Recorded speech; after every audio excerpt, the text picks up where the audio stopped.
Welcome, everyone. This is a podcast about the theory of Tartaria or the Old World. I'm here with my friend, the Bullyslayer, or Shad, as he's also known. And I guess we just wanted to discuss the topic of Tartaria further and really go more into detail about what the theory actually presents and what it actually means.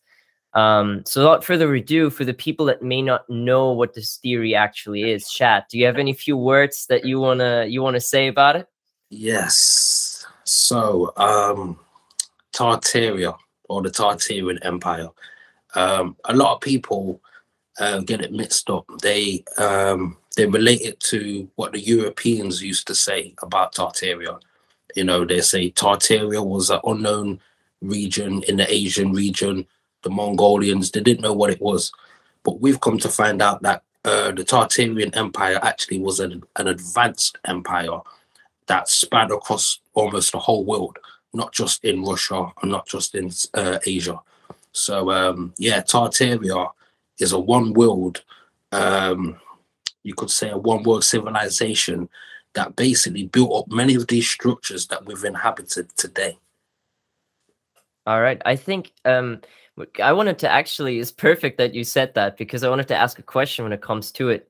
Because, I think the term Tartaria, it really describes that civilization and it's like a used term in this community. But I think it is quite difficult to like nail it down to say like these were the Tartarians. Like I know that Putin talked about it, for example, like it's been eradicated from history. Like it's this huge empire, like even on old maps, it is huge. Yeah. But it's so do you really think that they are the Tartarians, or is that just like a term that you also use? What do you mean by you think they? Who's they? I mean, in the sense of like past civilizations that build all these monuments, like are they the Tartarians, or is that just a name to describe them? Well, I it guess. could be a name to describe them, because what we understand is a lot of names have been changed over time, but we do like to say it is the Tartarians because that makes us understand exactly who we're talking about. And for the people in America, there will be state capitol buildings. Those state capitol buildings are all over the world. It's the same architecture, it's the same type of structures, and they give the mainstream narrative likes to say, oh, it was just because people like to build like that. But you have to understand we're talking about completely different empires, supposedly across two, three different continents, and yet they've still got the same architectural design. So yeah, I believe the Tartarians was definitely real. There's so much evidence relating to them, and the more you dig in, the more you'll see this for yourself. Yeah, I completely agree. I mean, I remember it was such a weird moment for me because I studied ancient history for like 2.5 years and I was into it. I was really into Graham Hancock, Randall Carlson, and then all these different theories about how our ancient past is so different. Like ancient Egypt is way older and there's a lost civilization. But when I came across Tartaria, man, I remember I was just dumbfounded. Like I was sitting there and I couldn't believe it. And I Yeah, watched a couple of videos on world fairs, which I think we'll talk about that like in later fashion too. But yeah. man, my whole like perspective on history switched. And I remember I was so I heard about the theory and I had a date later that day. And I was watching like Tartaria videos for like hours. And then I go to the state and I'm just like, man, and we're walking through Lisbon and they're like crazy buildings everywhere. And now I have this like new perspective and I look at these buildings like, bro, like I couldn't contain myself. It was a very strange day. And I That's a think guy. it's Yeah. once you realize that like the foundation of history may really be a complete set of lies, you Mm, can't unsee it. It's the ultimate red pill in Matrix. yes, it really is. And at first, like I was the same. I was never really interested in history, but I remember what they taught me. And there was all these ancient places, the Aztecs, the Mayans, the Egyptians, the Romans. But then when you start to look at some of these old cathedrals or some of these old, just even some of these old buildings, um, they are ancient. You know, they're well older than what we've been told. They're just so well built that it's hard to even tell when it was even made, and it messes up the whole time frame of what we know. So we don't know if it was before, we don't know if it was during, we don't know if it was after, because you know, the bricks back then was so different. It's not the same type of bricks we use now. You know, these bricks would last for years, and yeah, it's just crazy. Yeah, Crazy. definitely. So I grew up in Germany, and we have a lot of Roman ruins, you know? And Yeah, to even imagine that there are bridges out there that have, even according to mainstream story, that have just stood there for 2000 years and can still be walked on, yeah. right? It's just, okay, if we build a bridge today, that thing crumbles in 60 Crumble. years. Like, it Yeah, needs repairs. It's like a complete mess. And they just built bridges that lasted eternity. And that's just, how would we be able to even get back to that level? It's a completely different art. yeah. It's a different civilization. A lot of people don't want to believe it, and they say it's about money. It's about you know, fast produce. You're wasting money if you have to keep repairing that same bridge every year. You know, so it's not about money. It's about not having that same knowledge and that same understanding. And you know, that's where the reset comes in, and that's where, you know, all of these buildings that we see have been inhabited. And obviously, we'll talk about the mud flood later on in this podcast. But yeah, it is just crazy how long these buildings have lasted for, and we just can't build like that today. Yeah, yeah. I think you also hit a good cue. Let's get into some visual evidence for this. Yeah, Because this is a theory that I feel like if you just talk about it without really seeing pictures, it's very difficult to understand. definitely. So let me put this picture up here because I think it represents the theory of Tartaria quite well. Yeah. Have any words for this? So yeah, so for the people that don't understand what we're actually saying, so you have the empire called Tartaria, and they have built many structures all over the world that look just like this. If you notice what that looks like on the top, but then there was a cataclysm, what we call the mud flood. So in theory, almost every building that looks like this has about 3, 4, 5 levels buried underneath. Buried. So Yeah. if you look closely, you can see that, you know, we're not walking on the top level. You know, the top level, the real ground level, is way down there. And what we did was go to these places, dig them out, and basically, what's the word? Renovate and restore.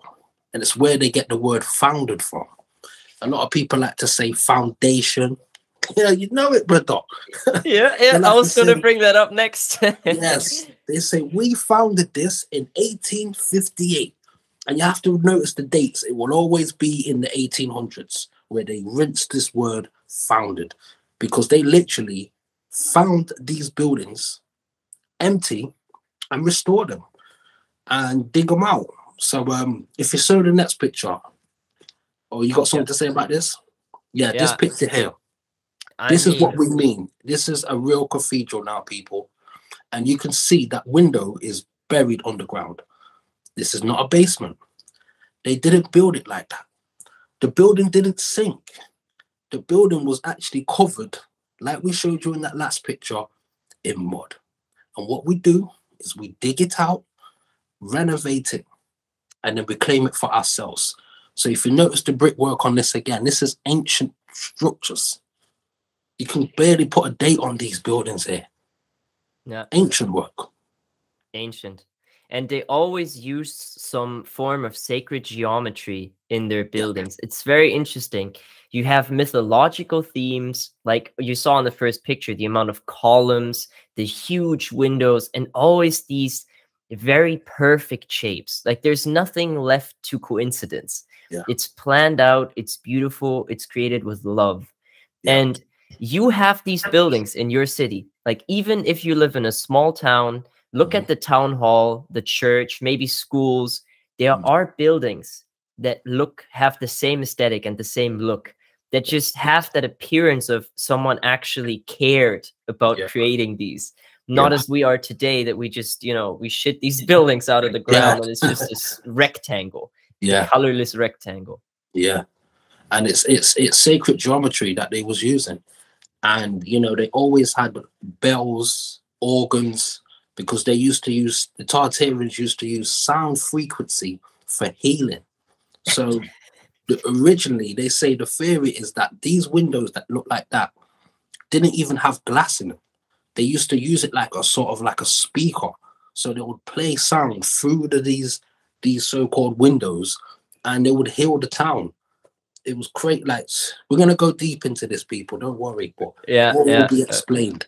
This is like, this is the tip of the iceberg. Like like the picture you first saw, that was the beginning, and it goes so deep, and it's so crazy to first get into it and understand, and then it just opens up this whole new reality with free energy, sound healing, and all these things. But we got to start at the foundation, you know, where we found it.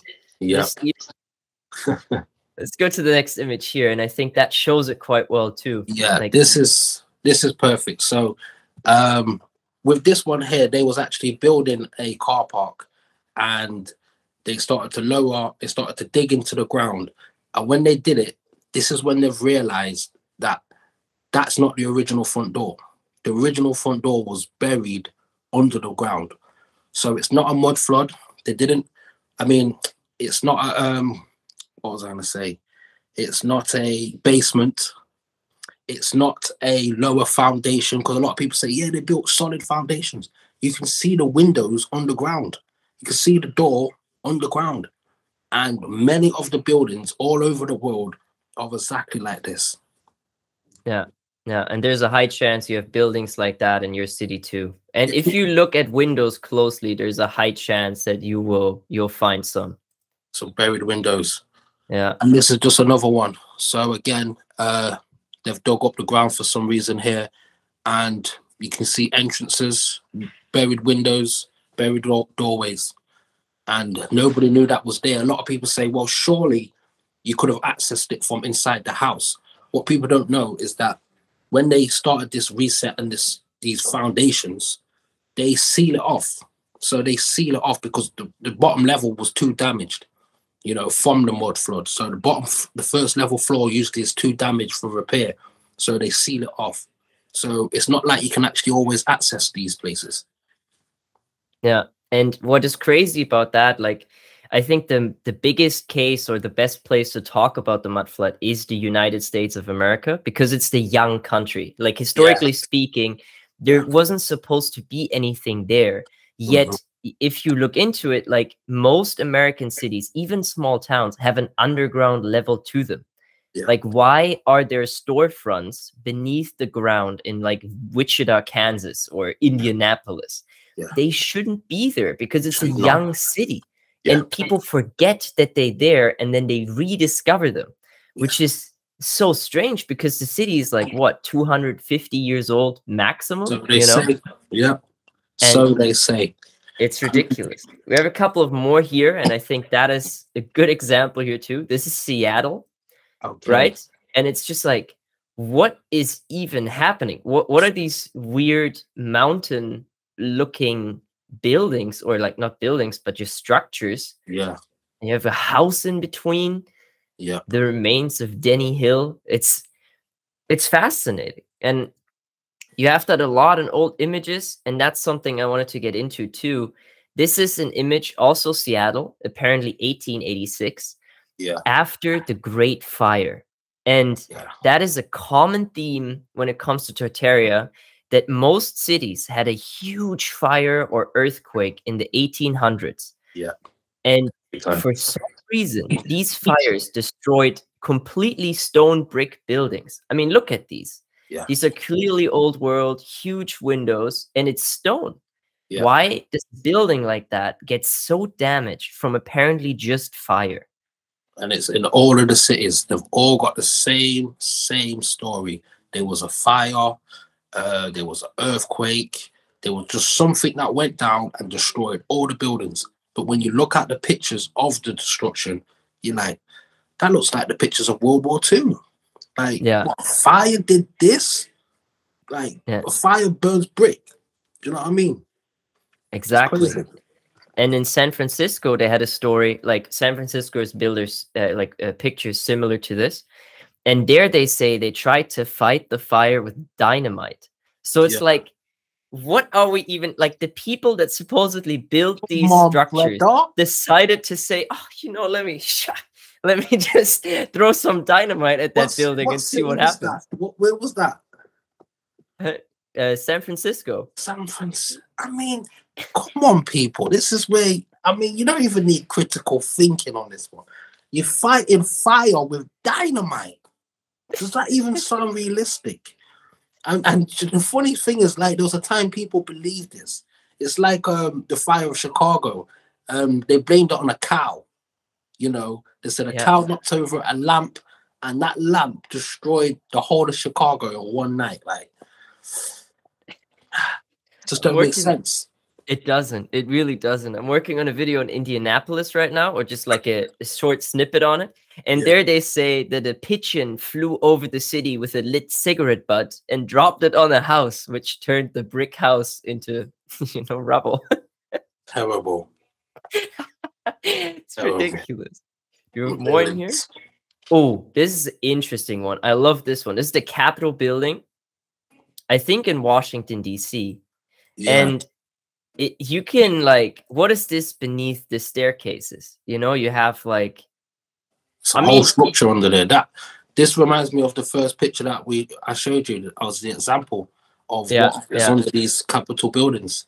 And again, they'll say you need a solid foundation because the buildings sink. And I don't know about you, but I don't remember the last time my house just started sinking overnight. You know what I'm saying? Like, if you really think about it, like, yeah, buildings sink in the soft mud, and you're like, really? And they're like, yep. And you say, well, the pyramid's not sinking. You know, all of these ancient temples all around the world ain't sinking. So yeah, what we believe again is the Tartarians. They actually went to America. They was in America also, and all of these structures you see here are Tartarian.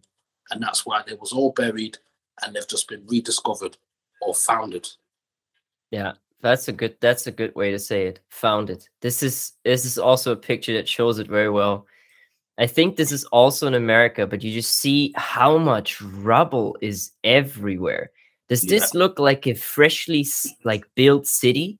Like, this looks like, I mean, I don't even have words for this. You know, they're looking like they're digging things out. Everything is all over the place, but it doesn't look like a built city. Definitely. It's the reset. All right. I guess that's a good introduction to, like, what the buildings are really all about. Yeah. I have, since you mentioned it, I did have something I wanted to show you about Lisbon. And so Lisbon is the city I'm currently in, Lisbon, Portugal.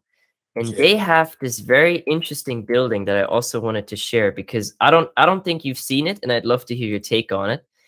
And you know, since I did a lot of research here in Lisbon, because it's just, you know, if I'm here, might as well already.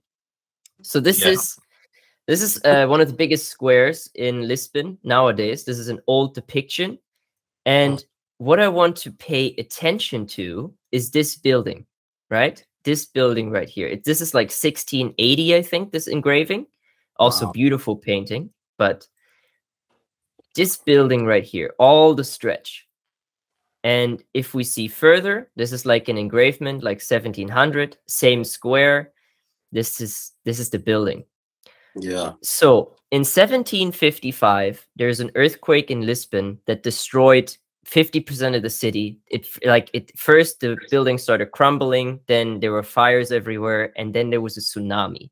I think a third of Lisbon's population died on that day. But what I find interesting is this palace here is, they say, of course, it was destroyed during the earthquake.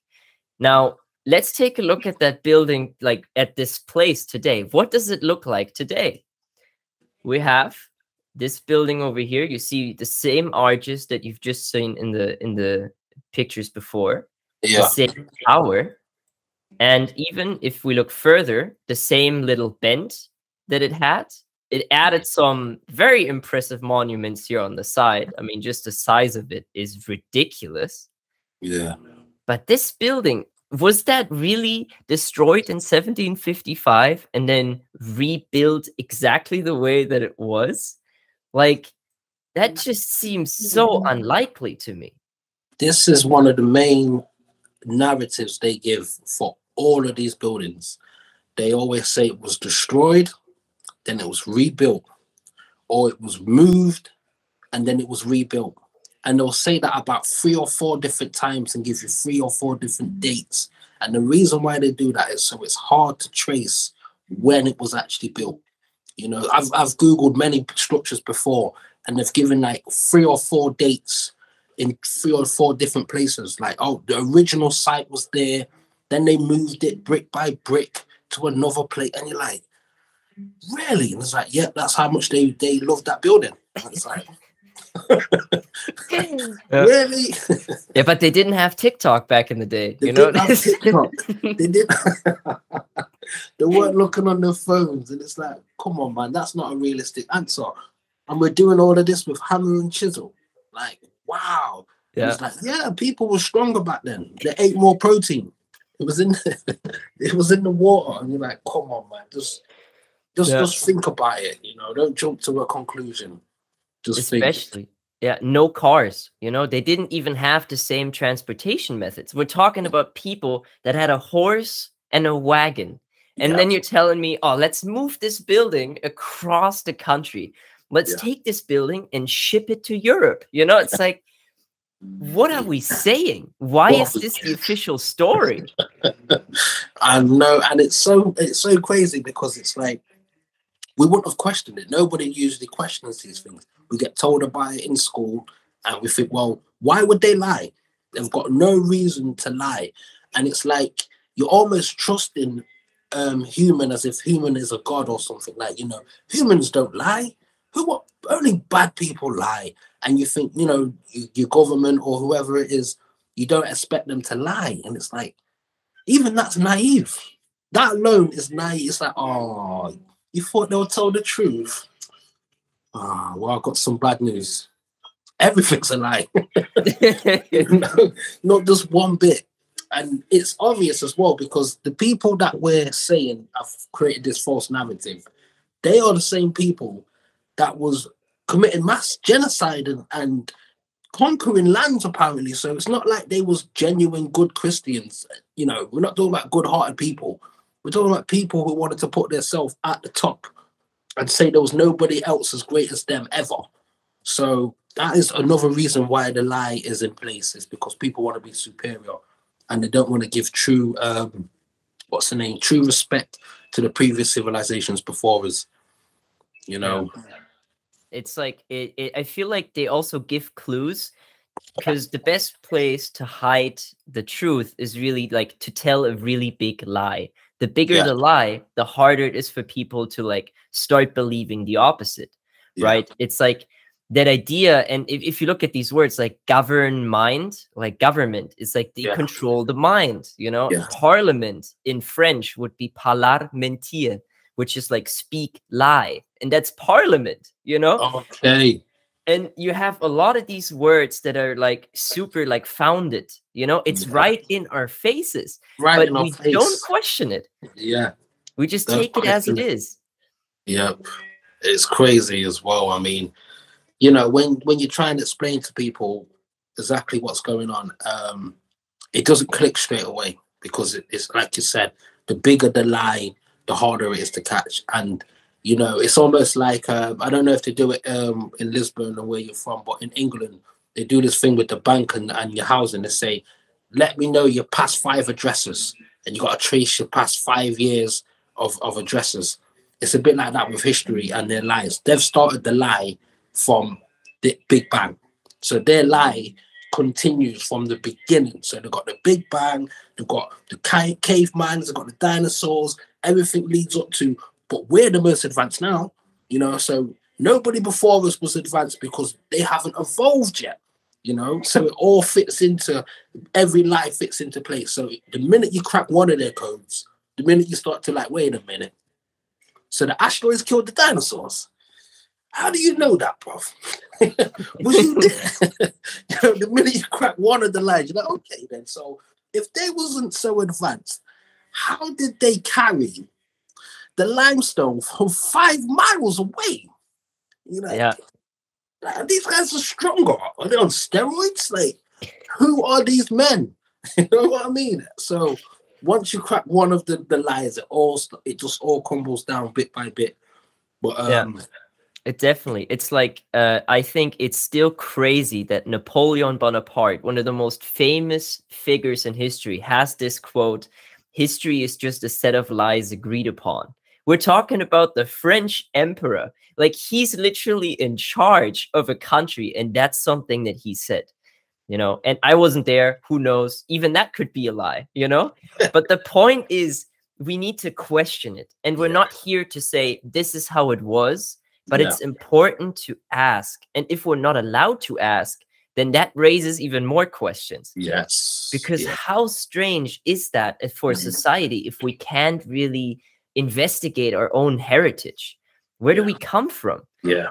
And it's like you said, and I think you really hit a good note with that, like all those ancient civilizations. I'm not like even pre-Tartaria, because I think the pyramids is something that's older than the cathedrals that we see.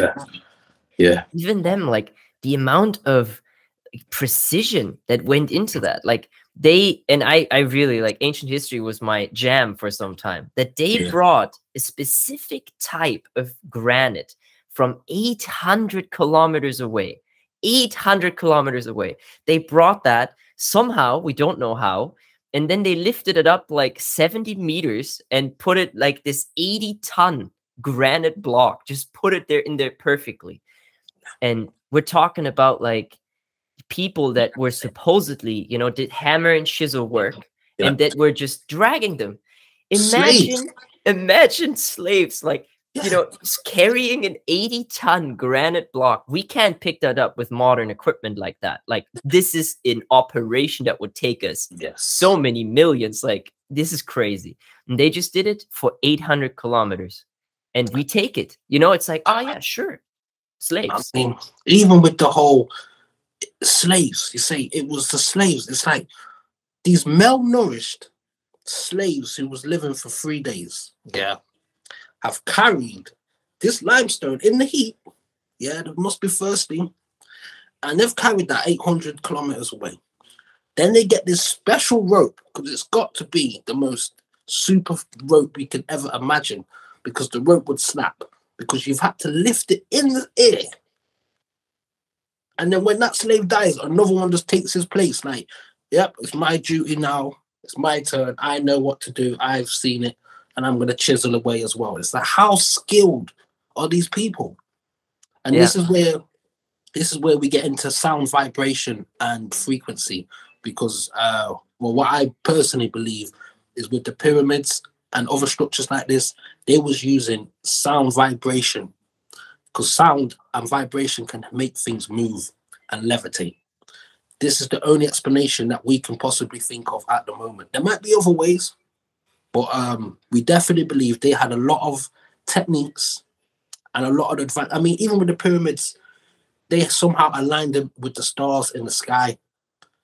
I mean, come on, man. You got, without any modern day equipment, you got to be a genius, or you had some advanced technique that we didn't know about. Oh, There's for no way. sure. You couldn't guess it. You could have guessed that. No, and I think there's so many evidences for that, especially sound and frequency. I think one of the best ones is El Castillo, which is also known as Chichen Itza in Mexico, where this famous thing where if you clap in front of it, you just clap in your hands, the building echoes the sound of the Quetzalcoatl bird. So if you clap with your hands, the pyramid speaks back to you in the sound of the bird. Wow. Imagine building that. And we're talking about people that we say didn't have a wheel, right? Like all those like South American cultures, they didn't even have a wheel. It's like, okay, they were just chilling. And they somehow figured out a way to create an echo of Yeah. a bird sound when you clap in your hands, ridiculous. And people look at that like, oh, it was just a bird. It's just a bird. Come on. I mean, imagine you sitting down and saying, you know what? I'm gonna build a building and I'm gonna show off my skill by making it sound like a bird. You've got to be highly, highly experienced and skilled to pull that off. And then that's just almost like an eye opener or a window into what other stuff they possibly could do. Do you know what I mean? Yeah. Because if you can do that, what else could you do? Because that And sounds like somebody showing off. Oh, definitely. And I think another big point of that, especially also in the terms of Tartaria, is water.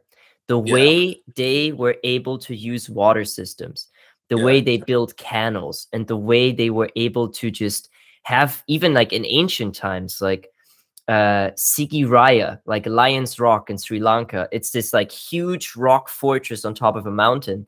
And they still have a working water pumping system that somehow transports water up the mountain. And we're talking about something that's like thousands of years old. And we have that, like Netherlands is a great example for that, where they have so many canals that you also need to ask yourself, okay, like maybe this is less skilled labor, like it wasn't statues or something of that nature. But how many kilometers of just digging without any type of machine was done in order to make these canals? That's crazy. Yeah. Yeah. And I get it. Sometimes people say, you know, they worked harder back then. You know, they never had Facebook. I understand the theory, but you just got to be realistic with it and be like, but how did they build it? Come on, you go it, because it's like, wow, like, how did they really do it? They said, yeah. Sometimes you just got to put your hands in the air and say, I don't know. It's okay to say, I don't know, you know, people. You know, nothing wrong with that. That's how you get to the truth, and that's how you get to the answer. By raising your hand and say, I don't understand. Can somebody please help me? So, yeah, I love it. I love all of this stuff. And we're going to be going in deeper. It's just the intro, people. Exactly. Going in deep. Because this is like, as soon as you, and it really takes time to eternalize or like internalize that knowledge, where you see these things and you process it and you're kind of like, okay, hold up, wait a minute. There's something that is kind of strange about this theory that makes more sense than what we're currently being told. Mm-hmm. And when you reach that point, you open this like way that opens your eyes to a whole new set of possibilities, because now you look at ways how they could have done it, like sound, frequency, vibration. Yeah. I think another great introduction piece for this would be the World Fair. Yes. And I have like just a couple of pictures here prepared about the Chicago World Fair in 1893. And that is one of the most famous examples, I guess. Yeah. And this is just like the map, the overview of bird's eye view of the World's Columbian Exposition, Chicago, 1893. Yeah. I mean, look at, first of all, the sheer size of this. Just take it in for a second. Before knowing anything about the story that they tell us, take it in, the size. And even, you know, the canals, the waterways, like how much, like just how many buildings are here. And now, yeah, you have something? I mean, wow. Like, I mean, I'm going to say straight off the bat, people, the Chicago World Fair and all of those World Fairs was them showing off the last reset. They were showing off the last civilization's tech, because there is no way in just the matter of what, 4 years? How long did it take to build this one? This one, 3 years. 3 All years. of this. Okay, 3 years. Let's do the maths and the science. 3 years to build something like this. You have to understand, you've had to dig out canals, okay, to get water in there. So this was meant to be just all land, and you know, nothing's there. They've digged out to make water wells. Then they've started with the structures. Give me some information on the structures. Yeah. So, so what you see here are in total they built 200 buildings. Yeah. And the official narrative here is that all of these were built out of temporary materials, right? So the story is they built all of this in 3 years, and then they had the fair where people came to visit for 6 months, and afterwards it was supposed to be destroyed, and it burned down. Actually, that's the official story here. But I mean, if this is temporary material, right, then having water right next to it seems like a pretty bad idea. And also, if this is temporary material and you can make it last for 6 months without any concerns of anything breaking, that's pretty phenomenal. Why don't we use that more often if our bridges don't last 60 years anyways? Yes. And to give some context, these are the buildings that we're talking about. Do these look like temporary buildings? No. Like from the shoreline, the bridges, temporary bridge, or how are you going to put that in water? Like just the detail. And this looks like Rome. This is Chicago. This is America. This is supposed to be America. And they say that, you know, I think it was about 19 different countries all got together and worked on it. And where we caught them out is the Museum of Fine Arts is still standing today. And they've changed the narrative to say that, oh, they just decided to knock that down and rebuild it. So the reason why the Museum of Fine Arts is solid stone is because they rebuilt it. So you're telling me you've knocked down everything and you thought, you know what, I'm just going to rebuild the Museum of Fine Arts because I want to.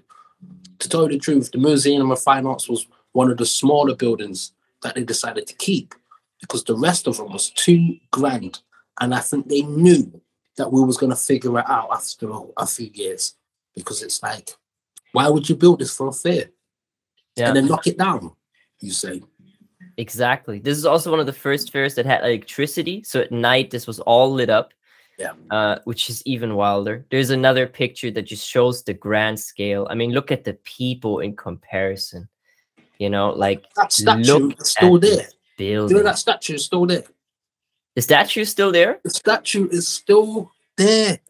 I done a video about this on my TikTok, and people from Chicago was telling me the statue is still there. So I Googled it, and the statue is still there. So it's not temporary, people. Yeah, very temporary. But does that look like a fair? Think about all the fairs you've been to, people. Yeah, you know, Disneyland. Does that look like a fair? Right, there was a few rides, but you won't be building statues out of fair. Who's the statue of? Who's building statues now? And this is like, this to me really looks like they called this the White City because every one of these buildings was like white, you know? Yeah. And it just looks like, to me, this looks like what Rome is supposed to look like. And like, you know, it's like Caesar or something, you know, some Roman emperor, and you have all these like Roman buildings next to it. But this is Chicago in 1893. Yeah. And the reason why it was white is because they actually spray painted it white. They got this new supposedly spray paint, especially for this, and spray painted all the buildings white because then you couldn't see how old it really was. You know, they made it look brand new. Yeah, so it looked brand new, like, wow, but it was ancient. It was That ancient. makes a lot of sense. That makes a lot of sense. I didn't hear about the spray paint, but this actually, that makes sense. Paint, they made some new spray paint for that one. Sprayed all the buildings. Yeah, it's crucial, man. Yeah. Got to make them look nice and shiny. Yeah, and they certainly did. And then knocked them down. Yeah, yeah. And man, this is the tip of the iceberg. And it's so much fun. Like, and I think, you know, us too, like we've done this for the past months, years, you know, just like trying to find out more and researching, and you can fall into such rabbit holes. No matter what building you really look at that was built in that time frame, like 1800s and before until like 1940 sometimes, right? Yeah. You hear these stories, you read them, and you ask yourself the question, like, does that really make sense? I mean, America at 1893, that World Fair, that was like, I mean, I don't know that much about supposed American history, but, you know, the Civil War is also something that pops up in America every now and then. Yeah. So even financially speaking, a lot of these fairs actually made losses, which seems like a very weird business model. Yeah. Yeah. Like who's the project manager? Who is overseeing this project? Because you've lost so much money. Like, why would you knock down a fair? Like, why don't you just build it and then keep it? Like, and then 6 months, like it took longer to build. So yeah, I always say this: America and Australian history have the worst narratives. When you look into their stories of both of their countries, apparently nothing was ever there. Everybody was in huts, running around, wild. And then these guys, these English, Europeans, and French come in, and then wham, all these massive structures. And you're like, do you know how long it would take to actually really build some of these cities? San Francisco is another one. Like, how quick, and you look at any old picture, the whole city is completely built. No construction photos, some fakeish construction photos where you see a bit of scaffolding on the top of the building, but you would never see the empty space and then them slowly building it. Never. Then they will always say it was founded in 1853. Yeah, exactly. And I want to shout out Mind Unveiled, who's also a great researcher on YouTube. Yeah. And they have made a great video about like old world Photoshop. So like the idea that many of these pictures are actually staged. Yes. And they brought up a great point that many of those old cards you could buy in cities actually use the same sky. Yes. And you could layer over pictures. And I know that myself because I studied analog photography, actually. And there in the course, like we would put films like on top, and you could like change the way, like you could exchange exposure levels by creating masks. There's so much you can do with a photo without any digital tool, just by the tools that you have. Yeah. And it's a practice that goes back like basically as far as photography itself. So of course we use a lot of old world pictures to also highlight the grand scale, but pictures are flawed. Yeah. And that's the same thing with writing. If you think about like the European worldview was so much focused on having the truth be in the books. But what is a book? It's just a written down thought. It's a written down story. And where's the difference if you have indigenous cultures who have their oral version of that story, and you have the Western, the European version where that story has been written down? Yeah. Where is really that difference? Yeah. Right. It could have been like faked. It could have just been written in a different time. There's no way of really knowing, but we take these sources, and a book means it's the truth. And if someone tells it orally, it's a lie, pictures is the proof. Like, but there's so much, especially nowadays with AI images, right? Yeah. The things people can create. And we need to just ask questions, but also be uncertain about everything, in my opinion, because it doesn't really get us closer to the truth. I agree. And I've seen the photoshopped images where the sky's been whited out.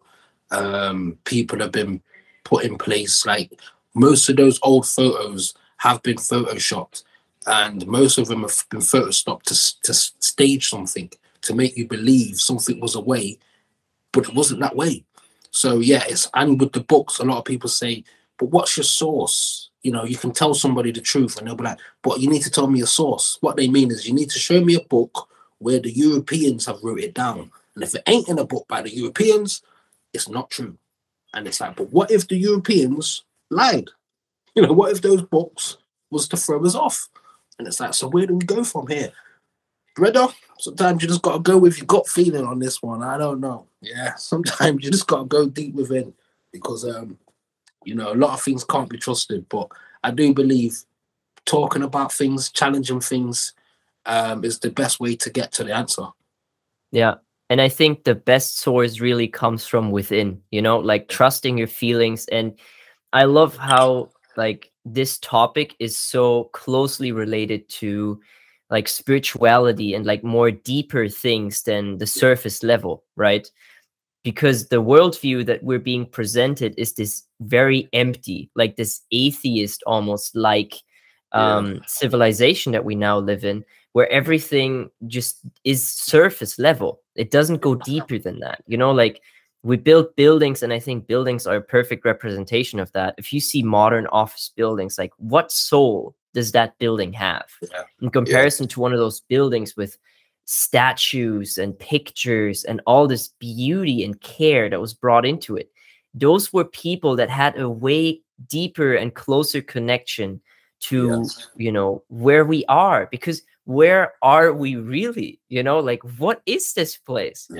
We take it for granted. And you can say that to the smallest things. Like, what is a giraffe?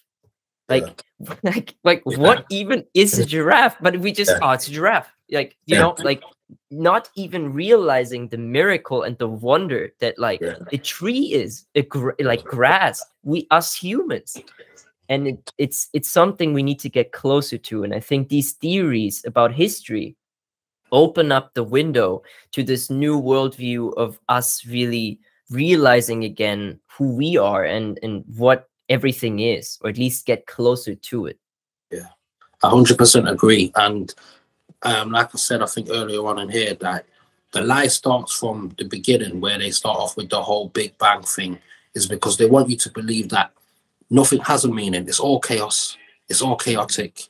You're lucky to be here, and you're going to be gone any second now. They don't want you to realize like there's a lot more deepness to life, that, you know, we've got these spirits, we've got these souls. We're not just the body, and we are in tune with nature. And this is why we used to build structures the way we built it. We used to build them on ley lines and special energy grids, and because we're energy beings. But they've got us now living in a square box. It's all grey. It's lifeless because they want us to be lifeless. So yeah, I definitely agree with you on that, that there is so much more meaning to life and to these structures that meets the surface. Yeah. 100%. And I think, you know, this is like we said from the very beginning, this is the base level, the foundation, if you will. And I think there's so much more you can get into. Like I had another point written on here, like fireplaces, for example, you know, like about these very specific things. Maybe we can hint at that a little bit and get, you know, a little bit more extended knowledge on it. And I have a picture of it too, like then you can explain it maybe a bit better. Yes, in all of these old Tartarian buildings, you will see a fireplace like this, and they never used to create heat the way we think they was creating heat. These fireplaces wasn't used to burn coal or burn wood. You know, a lot of these fireplaces had pictures directly above. So what we now understand is that the Tartarians used to be able to harness energy from the ether. So on top of these buildings, you have these spirals and you have these conductors that was able to harness the natural energy from the ether. And with these fireplaces would actually be connected to those spirals on the top of these buildings. And they was able to produce energy that they was able to transfer into heat. So it's almost like having a negative and a positive charge, like a battery. And that's why you'll always see two pillars. And if you notice, there's two pillars at the front and two pillars at the back. So these buildings, you see them all over, castles. You think, was they really living in these buildings, freezing? And imagine if this was to be built with wood and coal. You'd be smoking out your whole house. Like, who would really live like this? And they say, yeah, there was chimney sweepers, but you weren't really using those fireplaces for what they was really used for. A lot of these structures use steam. They used a lot of what's the word? It's almost like electricity. It's called orgone energy. Okay, orgone energy. It comes from the name organic and original. Okay, and this orgone energy, people can Google this themselves. Google orgone energy, people, and you'll see what I'm saying. So yeah, these fireplaces wasn't used as we know them to be used for. Yeah, and you see, like, even here in this picture, there's like maybe that's shadow from, like, you know, from this pillar right here, but they usually don't even have burn marks. Like, why have, and these fireplaces, it's not that there's one of them in one room. Like, it's not like this is just in a living room. Most rooms have a fireplace like that. Why? Yeah. Without any burn marks. And this is just the tip of the iceberg to give some, I guess, more background to this. This is the Wardenclyffe Tower, which is Tesla's concept, right? And Tesla himself said the energy is made of sound, frequency, and vibration. Famous quote of his. And he was all about that free energy and that free electricity. And this is just a concept art, of course, but the idea was wireless energy from the ether. And, you know, you can ask yourself why his laboratory was burned down and his works were destroyed. But nonetheless, this is the concept that we're kind of talking about, to just give a little hint at what the Tartarians may have been able to do with their technology and with their way of living and architecture. And you hit a good note on that too. Like, everything we said, like, take it with a grain of salt and do your own research. Yeah. I think that's the way to really get to revelations when it comes to these things. Yeah. And I guess listening to this is a part of research already. But even just type it in, like, you know, or look at the next time you're in your city, look at that building a little bit more closely with a bit more detail. And you'll see things that were never there before, seemingly. Yeah. Yeah. And as they say, it's all hidden in plain sight. Always is. Definitely. Definitely. All right. I think this was a great way to, like, introduce the topic a little bit, end it a little bit with something crazy. Yeah. And, you know, just get it started. But I think, you know, we want to talk about a bit more of these concepts in more greater detail. Yeah. But I think this was a good introduction. Do you have any last words you want to say? Nothing really. Just question everything, people, and keep searching. Keep searching. Yeah, exactly. Keep searching and you'll find the light, the truth, whatever you're looking for. You're on a great path. Thank you all for watching, and we'll see you soon again. Peace. See you soon, friends.